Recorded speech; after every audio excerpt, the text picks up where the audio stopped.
¿Qué son las categorías de análisis socioeconómico? Yo soy Historiker y acompáñenme a descubrir esto.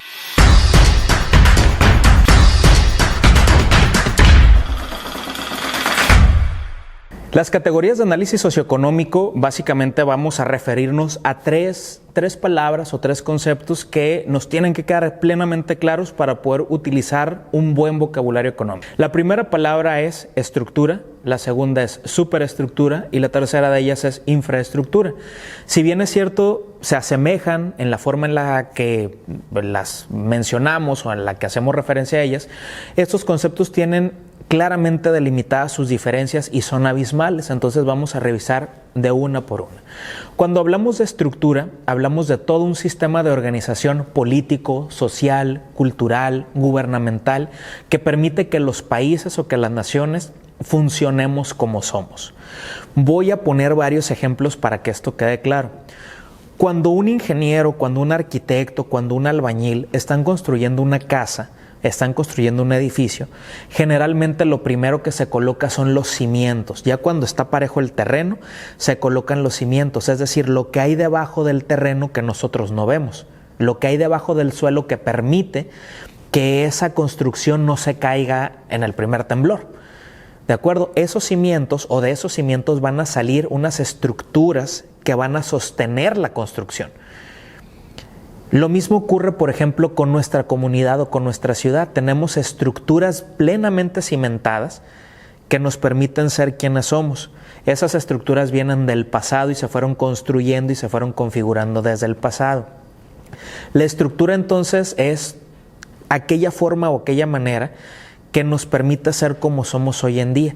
Por ejemplo, el sistema político con sus reglas, el sistema de gobierno con sus reglas y sus operaciones, el sistema escolar, el sistema económico, ¿de acuerdo? Nuestra forma de pensar culturalmente, la manera en la que hacemos empresas, que hacemos industria, la manera en la que nosotros trabajamos y nos desarrollamos. Es decir, al paso de los años hemos ido tendiendo estructuras que nos han permitido avanzar y que nos han permitido que nos identifiquen como una comunidad en específico. Cuando nosotros, por ejemplo, pasamos por una construcción muy alta, lo que nosotros vemos son las vigas. Las vigas son lo que le van a dar la estabilidad a esa construcción. La estructura es justamente eso, lo que nos permite ser estables, lo que nos permite tener un aquí y ahora y nos permite pensar con la cabeza fría cómo tenemos que organizarnos para generar riqueza. Esa es la estructura, ¿de acuerdo? Es algo bien fácil. Por ejemplo, el Jenga. Esto es ideal, ¿no? Piensen ustedes en el Jenga, que es este juego, ¿no? Igual para los que nos están escuchando en el podcast, pues hagan el ejercicio de imaginación. Entonces piensen, por ejemplo, en el Jenga, que es este juego donde colocamos los bloquecitos rectangulares de madera. Bueno, todo el mundo hace trampa ahí, ¿verdad? Porque luego quiere sacar las últimas fichas. Bueno, ese es un tema aparte, ¿no? El asunto es que el Jenga es una estructura. Cuando todas las piezas están bien acomodaditas, están bien apiladitas, el Jenga no se cae, es decir, la estructura está firme. ¿Cuándo empieza a perder estabilidad el Jenga? Cuando le empezamos a quitar las piezas y las empezamos a sobreponer una sobre otra. La estructura justamente es eso, es la ciudadanía, es la política, es el gobierno, es mi responsabilidad, es mi comunidad, son las empresas, es la industria, son los procesos, es la innovación, es la tecnología, es el crecimiento, es el desarrollo. Cuando todas las piezas están perfectamente acomodaditas, tenemos una estructura que nos permite avanzar como comunidad. A eso hacemos referencia cuando hablamos de estructura. Cuando nos referimos a la superestructura, hablamos de cosas que no podemos definir con tanta facilidad.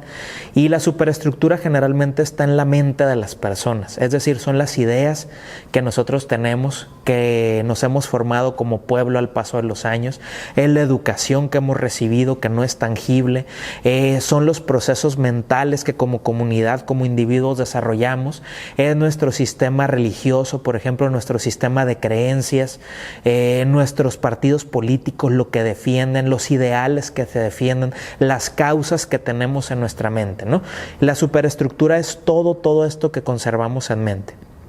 Por ejemplo, tal vez pueda haber una religión, no quiero ponerle nombre, ¿no? Pero tal vez exista una religión X que no nos permite avanzar. Y entonces esa religión es nuestra superestructura. ¿Por qué? Porque yo como individuo, como ciudadano, actúo de acuerdo a los valores de esa religión. La educación que a mí me dieron en casa, pues la aprendí de generación tras generación, y entonces cuando yo salgo al día a día a convivir, a trabajar, a relacionarme con otras personas, yo aplico los valores que me han dado en casa. Es decir, yo aplico mis pensamientos, mi superestructura. Cuando tú tienes un problema en casa, en tu trabajo, con amigos o en donde estés, siempre tú vas a aplicar un conocimiento previo. Entonces tú vas a decir, bueno, ok, si hacemos esto, ¿es ético, es moral? ¿No es ético, no es moral? ¿Debe ser así, no debe ser así? Bueno, esa es una superestructura porque son ideas que tenemos en mente.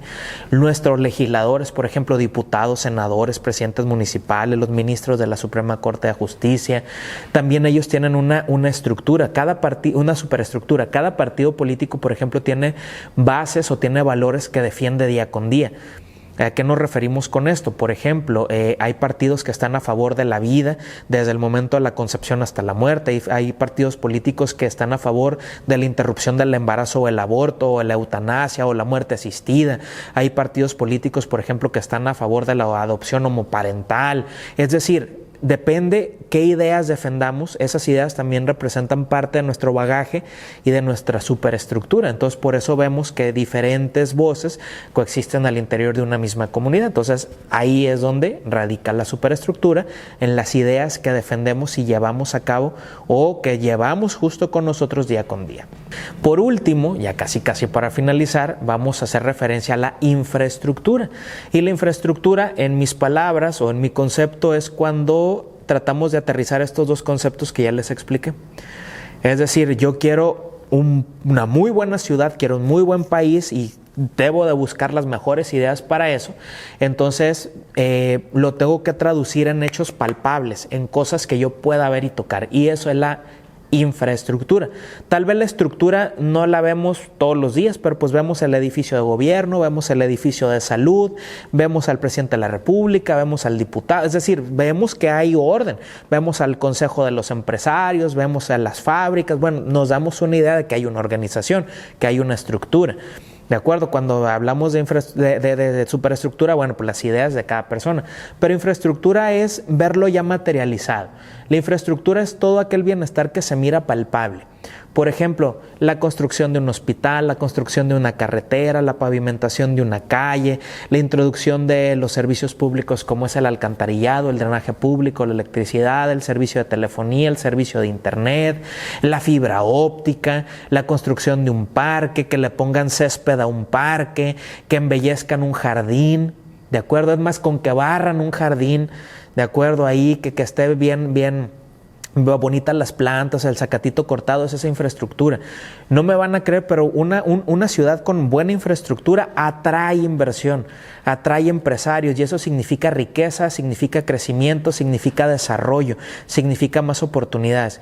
Imagínense que la ciudad en la que vivimos estuviera perfectamente bien barrida, estuviera perfectamente bien limpia, los camellones tuvieran plantas así bien bonitas, o sea, que pasaras tú y olieras así a zacate húmedo, así bien bonito, ¿no? Que fueras a cualquier plaza pública y los botes de basura no tuvieran basura, que tuvieran bolsas así bien bonito, ¿no? Que las fuentes estuvieran limpias y tuviéramos estatuas y tuviéramos todo bien recogidito. Invitaríamos al turismo a venir, invitaríamos a los empresarios a venir, porque habla de que somos una sociedad organizada, que somos una sociedad educada y que somos una sociedad que genera buenos espacios de convivencia. Es decir, la infraestructura también habla mucho de nosotros. De acuerdo, la infraestructura también se puede traducir en una escuela y en un hospital, pero la infraestructura también puede ser en un mesabanco que sirve para que tú aprendas una lección, puede ser un laboratorio, puede ser una computadora donde tú llevas a cabo una clase dentro de tu edificio escolar, puede ser una biblioteca bien equipada, puede ser material médico, insumos médicos, medicamentos, no como ahorita en que no hay medicamentos, ¿no? Pero bueno, la infraestructura de salud, por ejemplo, ahorita en el tema de la pandemia, o sea, debe haber herramientas para todos. Es decir, ya esto se tiene que ver y se tiene que traducir. La infraestructura es algo que podemos ver, ¿de acuerdo? Es algo que podemos tocar. La infraestructura es que esté perfectamente bien pintada la calle por donde tenemos que cruzar, de acuerdo que tengamos altos y semáforos funcionales, de acuerdo que tengamos los mejores servicios, es decir, que embellezcamos nuestra ciudad. Pero para lograr todo eso se requiere dinero, ¿de acuerdo? Y para lograr el dinero pues se requieren otras cosas que la estructura y que la superestructura pues también van a ayudar a incentivar para poder llevar a cabo y para poder lograr ese objetivo. Entonces, estructura, superestructura e infraestructura. ¿Cuáles son las diferencias? ¿Ustedes qué piensan? Hasta la próxima.